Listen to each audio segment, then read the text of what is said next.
দেশে দুর্নীতি, অপশাসন ও জুলুম দূর করতে পবিত্র কোরআনের আদর্শ প্রতিষ্ঠার আহ্বান জানিয়েছেন মাওলানা মোহাম্মদ শাহজাহান।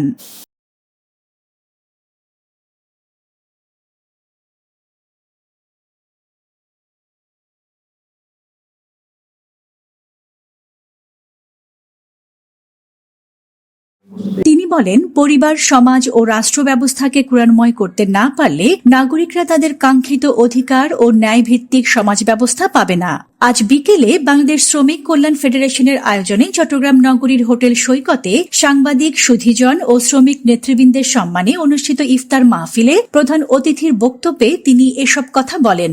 সেই স্বপ্ন বাস্তবায়ন না হওয়া পর্যন্ত আমরা যার যার জায়গা থেকে আমরা দায়িত্ব পালন করার জন্য চেষ্টা করি।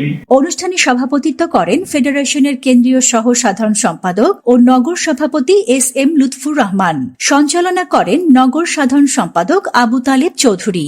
বিশেষ অতিথি হিসেবে উপস্থিত ছিলেন মোহাম্মদ নজরুল ইসলাম, অধ্যক্ষ খায়রুল বাশার ও সাংগঠনিক সম্পাদক শামসুজ্জামান হেলালি সহ জামায়াত নেতৃবৃন্দ এবং বিভিন্ন শ্রেণী পেশার বিশিষ্ট ব্যক্তিরা। আমাদের এই প্রিয় মাতৃভূমি বাংলাদেশের ইসলামী নৈতিকতা সম্পন্ন, ইসলামী আদর্শকে প্রতিষ্ঠার লক্ষ্যে প্রতিষ্ঠিত সংগঠন বাংলাদেশ শ্রমিক কল্যাণ ফেডারেশন। জন্য রমজান আমাদেরকে তাকওয়ার কথা শিখায়। এই তাকওয়া আমাদেরকে মর্যাদাবান বানাবে। আল্লাহর কাছে শ্রেষ্ঠত্বের মাপকাঠি হলো ইন্না আকরামাকুম ইনদাল্লাহি আতকাকুম, যে তোমরা আল্লাহর কাছে যদি সম্মানিত হতে চাও, মর্যাদাবান হতে চাও, তাহলে তোমরা আল্লাহকে ভয় করে জীবন যাপন করো। আল্লাহকে ভয় করাটা আমরা বুঝি না। কিভাবে আল্লাহকে ভয় করব?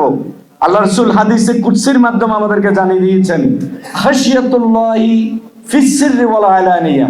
ইফতার মাহফিলে দেশ, জাতি ও মুসলিম উম্মার কল্যাণ কামনা করে বিশেষ দোয়া ও মোনাজাত পরিচালিত হয়।